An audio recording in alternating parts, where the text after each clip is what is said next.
And I will say, as a black woman, I don't want to be strong all the damn time. I have a question. Why is mental health, like talks of mental health, doing something about mental health, anything having to do with mental health, why is that so like taboo and hidden and like shush in the black community? I need someone to explain to me the roots of that, because I feel like it goes so deep. And let me explain. Let's get into the tea of it all, child. Because, so for me, right, when I was younger, I know this about myself now because, you know, you read, you learn things. So I know when I was younger, I had social anxiety. A shout out to everybody with social anxiety. I kind of feel sorry for you. Oh, yeah. When I was younger, I didn't know what it was. I just knew that I didn't want to go outside. I didn't want people to see me. I hated being in any kind of scenario that put me, you know, in the front of everyone. Even like I like to be a wallflower. I like to hide. So I always had social anxiety. But as I got older, I was able to, like, you know, work through those issues, do the work to get me to where I am now. Because I keep saying this, but a couple of years back, especially in like early college, high school years, I would never be on a camera like this, putting myself on a platform like this for people to see me. So that is itself is a testament to how far I've come. Or so I thought. Or so I thought, because the other day, why did my husband come and clock me? So I'm minding my business in the kitchen eating, I don't know, I think I was eating peanut butter or something. So my guards are down. I'm not ready for this. I wasn't ready to be attacked. You know what I'm saying? So my husband comes downstairs and he's like, babe, I think you have social avoidance issues. Stop. What do you mean by that? First of all, mind your business. No, but it took me aback, because here I am thinking that, not that I'm perfect, but that I've had, or that I've done all this work to fix myself. And mind you, I never went to like therapy, any kind of thing like that. Never been on like medication for like mental health issues. So to me, I'm like, I did the work. I'm perfect. I'm good. You know, I don't have anything else to work on. And then here my husband comes and goes, I've noticed these things about you and I think you have this.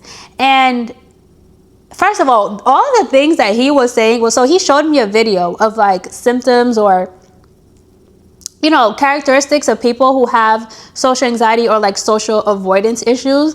And tell me why everything on that list I was doing and still do. Everything on that list, he clocked me so hard. How do you know what's good for me? That's my opinion! I know I go out of my way to not be around people. I know I would rather stay home than be anywhere. Like, I work from home because I just feel more comfortable with that. I don't like going outside, period. Like, that is true. I know that about myself. That's what I'm saying. If it's, oh!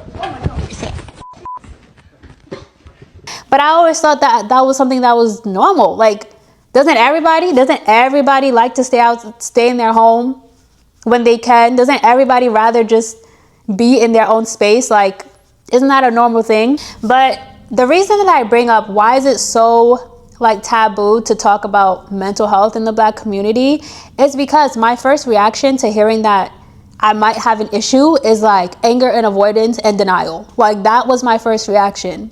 And I think it's because that's just how we were raised, or me. Like, that's just how I was raised.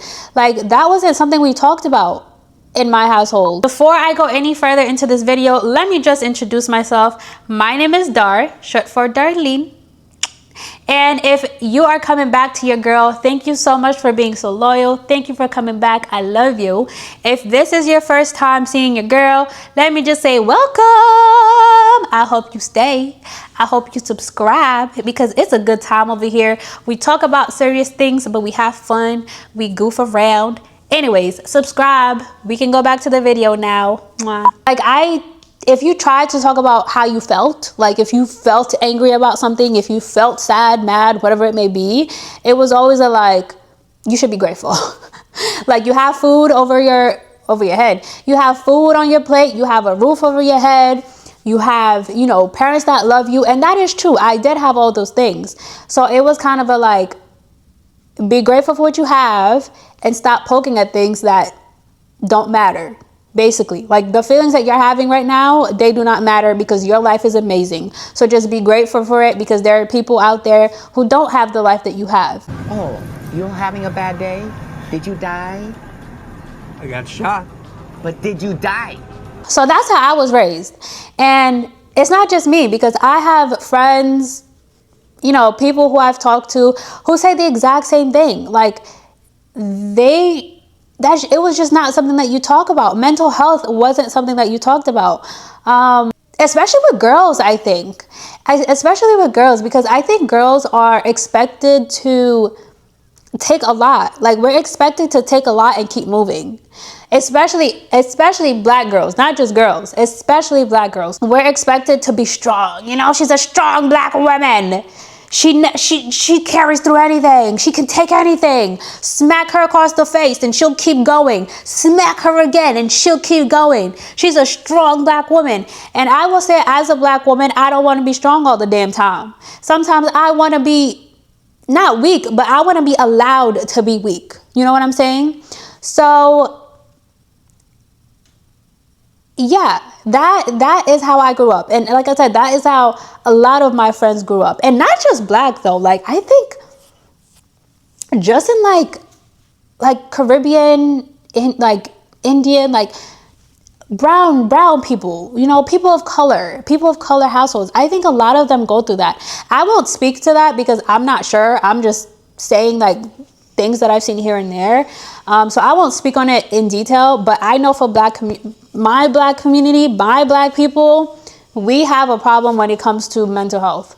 I think that's why a lot of us have like high blood pressure, high this, high that, like health issues, because mental issues do lead to like physical body issues if they are not addressed. Like it can lead to heart disease. Stress can give you high blood pressure, heart disease, all of this. So imagine how many of our parents have had mental issues that they just never addressed. They just never took the time to come out and address because it's just not something that you talk about. And then it manifested into like a physical illness. Imagine how many of our parents, grandparents, aunts, uncles have gone through that, right? And I just feel like it's important to talk about because I thought I was evolved. I did. Like I thought I was, I guess, woke or whatever to be like, you know, therapy is amazing. And I do feel like that. I do feel like therapy is amazing. I feel like if you are going to therapy, that is amazing. I feel like if you're taking medication for your mental health, I think that is amazing and something that you should definitely do and continue to do. Continue to take care of yourself, mind, body, soul, mentally, physically, everything. Take care of yourself. I do think it's amazing. But for some reason, when it comes to myself, Not on my watch. when I think about, oh, I might need therapy or I might need, you know, some kind of medication or whatever, it feels like, what's the word? Like, it feels like a failure. Oh, that's what it is. It feels like a failure. It feels like I should not be having any issues. And if I am having any issues, that's a failure on my part. And that's crazy that I think like that about myself because I don't think about that like that about other people. Like I said, I believe therapy is amazing. But when it comes to myself, I'm like, therapy? I'm not crazy. What would I need therapy for? Pills? Anxiety pills? What anxiety pills, you know? Stop, sir. And I know there are a lot of black girls that go through this. I know there are a lot of black girls that have issues that they don't even know about. Issues that, you know, have affected them all their lives. But because we're not educated on stuff like this, or we just don't speak about stuff like this because it's taboo, it's looked down on. Like if you have these issues, you're deemed as like crazy, like what the hell is wrong with her? You know what I'm saying? Like that is, I think, how we look at mental health in the black community. And I think it affects a lot more people than we know. Especially black men, child, because I think black men have a lot of issues that aren't talked about, because they do go through a lot, like socially, same as black women, like socially, in the world. Like I can't imagine having that type of pressure, that type of scrutiny, and it not doing something to you mentally, you know?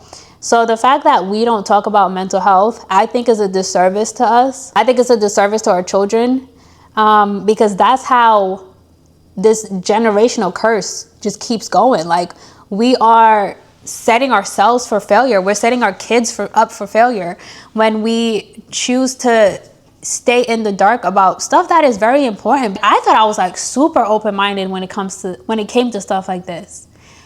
But when the flashlight pointed at me, when the mirror turned to me, I said, hold up. Me? Mental issues? Never. Never. Not on my watch. Like, this is just the way I am. Like, what do you want me to do about it? But the thing is, I can see how it's affecting him. Because, like, my husband is a very social person. Sucks. But he's a very social person, and he likes to, like, be around people. He likes to, you know, go see his friends, have like couple things and do couple things. And whenever he brings up like, oh, hey babe, do you want to go do this and this with this couple? The dread that fills my heart, it's not even that I don't want to. In the moment, I feel paralyzed. Like, I can't. Honestly, I don't know how to describe it, except for like, I feel like a moment of panic. And then I make excuses and I turn him down, and then he's disappointed. So I'm like, okay, fine. Like, I'll force myself to go. So I force myself to go, and I force myself to be like all bubbly and ha ha ha ha, because I can do it. Like, I'm very good at masking. Like, I'm very good at like, what's the word? Very good at like matching the energy of the room. So I just read off like other people's energy and I go off that. And you know what's crazy? Sometimes it's very weird. But sometimes I notice myself like imitating the accent of the person. It's so weird. Like, if somebody has like a southern accent, I don't know why, but I start to imitate their accent. It's very weird. I don't know. But I'm very good at like fitting in a room because I know how to read people. The fact that I'm reading myself right now is crazy. But yeah, like it does, and I know it affects him. I'm getting off track. Like, I'm over here doing a whole therapy session on myself. I'm getting off track. My point is that we need to do better as a community, as a black community, as a black people, as, you know, the new generation that is going to be bringing into the world, the newer generation. I think this is something that really needs to be talked about. We need to be more open-minded when it comes to mental health. Like, if I notice issues in my kid, like if I have a kid and I notice issues in my kid, I'm going to want to give them the help that they need. I want them to thrive in this world. And if that means going to therapy, you know, being diagnosed with something, I don't know. It is what it is, you know, as long as my kid is happy mentally and physically, you know. And Chad, I don't know. He read the ish out of me, because that's crazy. Like, my husband read me to filth. He said, girl, get some help. But if anybody out there has like recommendations on these things, let me know. Put it in the comments. Oh, Chad, now that I made a whole video just reading myself. I made a whole video just pointing out all my flaws to you guys. You guys know everything about me now. What else do you want? You better subscribe. I'm over here. Subscribe. Just for that, subscribe. But yeah, thank you guys. Please subscribe, like, comment. Let me know what you guys think. Let me know. Just let me know, child. Let me know. I will see you guys in the next one. Love you. Mwah.